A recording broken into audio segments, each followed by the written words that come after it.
I'm Becky Givan. I'm General Vice President of the AAUP-AFT, full-time faculty, grad, postdoc, and counselor union. Thank you all for being here. I know this is a really busy time in the semester. I think the large response to and the large interest in this info session lets us know that we have a lot of work to do in achieving pay equity, and we want to give you the information that you need to put in an application through our pay equity process. This is a process that we won through the work to win our contract, not this past spring, but 4 years earlier. And we have continued to work to improve that process through grievances, through a lawsuit through the New Jersey Equal Pay Act, and through improvements in the contract that you all went on strike for this spring. So without you, we would have no process for achieving these adjustments at all. Some of you may know that the process is not perfect, but I am here to say that it has worked for many people, and we will continue to push for it to provide fair outcomes. So we want to really support folks going through that pay equity process. What you're going to hear today is basically several of us laying out what it takes to put in a pay equity application, what you can expect, what that process looks like, how to make a strong application, what you should consider, and especially the narrative that you put together. And what we know from those now hundreds who have gone through the pay equity process since it was created. And we'll try to leave a lot of time for questions. There are a lot of you here, so we will do a lot of pointing you to our website, which has a ton of information on it. We have several union staff here on the Zoom who will be putting links in the Zoom chat.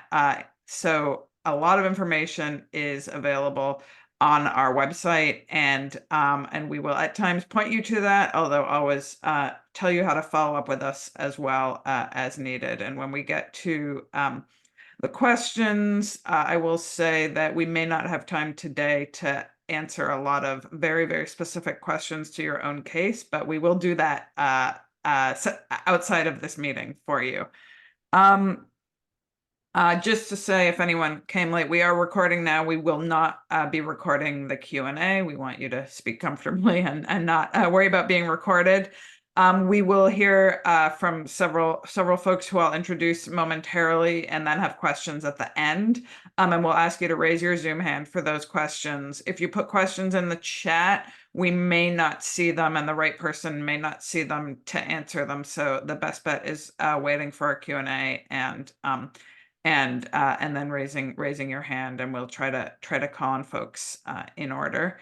And I do want to say that if you are not a member of our union, we hope that you will join us. Those of us elected to union leadership positions also hold full-time positions here at the university, like you all do, and do this work. In addition, our union staff, who are amazing, and you'll hear from at least one of them today.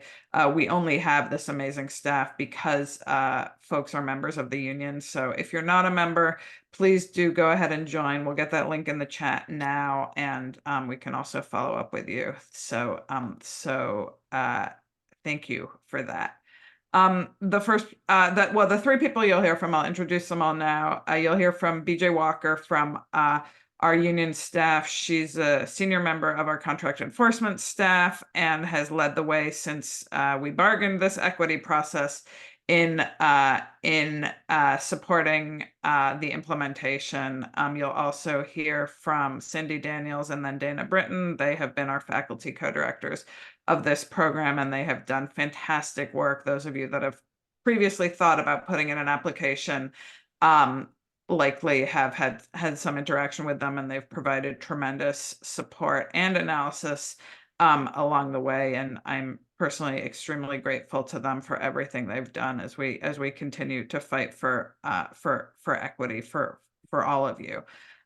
So I think we'll go first to BJ. She will lay out what the process looks like as you put in an application and move through the steps of the process. So thank you, BJ. Thanks, Becky. So as Becky noted, it's been a bumpy ride from the time the union prioritized pay equity in negotiations. That was in 2018 to today. The efforts to move the university to make the process a fairer one and a better one continued in the most recent negotiations and continue today through various grievance challenges. We are working toward the goal of eliminating campus as a factor used to suppress salaries and in moving the university in its assessment of the salary equity applications to be transparent and fully responsive to the applications and the basis of support that are provided for them. Before going through the various steps of the process, I just want to be very upfront about one thing. This is not an expeditious process. The university was successful in demands that resulted in unnecessarily long periods of time for administrative response at various steps in the process. From beginning to end, the process will take over a year. Though this seems daunting, we do have resources available to assist you through this process. And importantly, if a salary equity adjustment is awarded, it is retroactive to the date of application. So those resources I talked about, most importantly, are Cindy and Dana, who are co-directors of the union's equity committee. And they've been terrific and have helped just so many people through the process. I'm going to go through quickly and just, I want to note that the timelines that the dates I'm suggesting associated with the process timelines are approximate. They're approximate because at certain steps it's variable. And we also I didn't have the 24 working day calendar from the university available when I was preparing this. So the first step is to submit an application for review. That's from January 1 to February 28th. That is the window to submit a new application. Your dean will then review your application and send you that review. And that review will indicate whether the comparators you suggested were accepted or rejected, and the basis for inclusion of comparators that you did not put forward. This will happen on or around April 11th. You can write a response to the dean's comments at this point, and you have 10 working days to do so. And this is about April 25th. And let me just note that at different steps of this process, those communications at different levels should indicate what your deadlines are. And we are always available to help you if you have a question about when something is due or when something should be expected. So the dean replies to the comments, and the dean's reply is sent to you and to University Compensation Services, or UCS. This is a level of review and analysis that they do is going to be discussed in detail later by Cindy and Dana. So UCS analyzes your case in consultation with the dean and issues a salary recommendation. This is sent to you, the dean, and the chancellor within 90 working days. This takes us out to about October 2nd. If the application isn't supported by the dean, UCS simply provides you notice that the application wasn't supported. If you disagree with either the dean's evaluation or the UCS analysis, you can write a response to UCS, and this will be directed to the chancellor. This is around November 13th.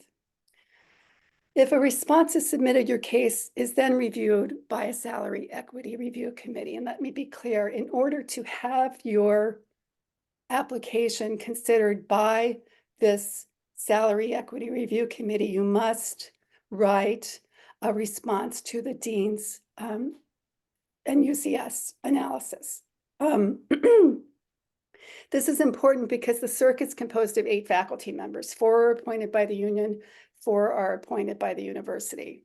The committee will evaluate your case and send comments to the chancellor. The chancellor issues a decision within 40 working days following the period for the circuit's review. This takes us into March. If you accept the chancellor's decision with regard to the salary equity adjustment, it's implemented and it's retroactive. If you do not accept the chancellor's decision, a remand process is available, and this would go to the executive vice president for academic affairs. This requires submission of an appeal form. The AVPA can sustain or deny the appeal. If it's sustained, the packet's remanded to the chancellor for re-review. The chancellors have final decision in this process. And that's the review of the process from beginning to end. Thank you so much, BJ. And I know some of you may have had your eyes on this process before. For some of you, it's a lot to take in. It's a lot of information. I want to thank Alan Moss from our staff for putting it into a easy to digest one-page document that you can see in the chat, and you'll want to refer to later because it is a lot to take in all at once. But I do want to just reassure you that we are here to help, and we will answer questions along the way as you prepare your application, but also, through each stage if you're not sure what happens next or whether you should or shouldn't be responding at a certain level or any of that. We will be here to support you. I do just want to underscore, BJ said this, I think, multiple times, but it's always worth repeating. The process is quite drawn out, and that's not good for any of us, but your pay increase will be retroactive to the application date. So although you will likely be frustrated about how long it is taking, the protracted nature of the process will not be ultimately denying you that retroactive pay. And so, yeah. So, and I'll just say to those putting questions in the chat, please go ahead and raise your Zoom hand later when we get to the Q&A. We'll probably not be able to field all chat questions, although we will repost the links in the chat. So we're going to hear, BJ laid out the timeline you can expect. We're going to hear from Cindy Daniels, one of our program co-directors now, to talk about how you should prepare your application. So thank you, Cindy. Hi, everyone, for coming to the session today. Let's see. Dana and I have been co-directors, since the very beginning. So we've helped people submit and manage the review process. I think Dana will lay out the numbers, but over 300 cases have now gone through the faculty equity review process. So we bring a lot of experience. I'm a faculty member in the political science department, and I have been fighting for issues of equity, racial and gender equity for, I'm about to end my 32nd year at Rutgers. And so I bring that experience into this process because it is, and even though it's, it takes a long time, it provides another avenue for addressing inequities. So let me tell you a little bit about the process. How do you decide whether or not you feel like you've got a good case or a case to submit an application? There's an application form. All this is posted on the union's website. One of the major requirements for an application is something called the narrative. So you've got to write your case up for why you believe your salary is inequitable. In order to make that case, you need to choose faculty comparators. That is, if there are other faculty who are earning more than you, but who have similar records of accomplishment, then that's the kind of comparator that you want to name. And you actually, you do need to name comparators because as it moves through the system, the dean is going to assess whether these comparators are appropriate or inappropriate for you. So the first challenge is to pick comparators. And ideally, you would like comparators that share your department, your title, your rank, and those are the primary factors for naming comparators. And of course, you want to, in your narrative, which, we encourage people to keep this narrative 2 to 3 pages, maybe a little bit longer. It's going to be reviewed by the dean, and the dean will either, approve your request or deny your request or modify your request. BJ mentioned, so it's important to convince the dean first that you've got a compelling case. Once the dean reviews your case and those comments come back to you, then you have an opportunity to respond specifically to the dean's assessment. Assessments could have lots of things wrong where they misunderstand or misstate, some qualification you have or some record, some scholarly record. And we also, and other people at the union will help you write that response to the dean. And then from there, it goes through the process that BJ described. But first and foremost, you've got to keep, your application has to be simple enough for someone who's outside your discipline to understand. Because once you move from the dean's level, and then it's going to be reviewed by people outside of your discipline, outside of your school, right? And move through that whole process. We do, Dana, have written up model guidelines, so a structure you can follow in putting together your narrative. So we'll encourage you to look at that and then come back to us with questions. But that's the first step and most important step in the process.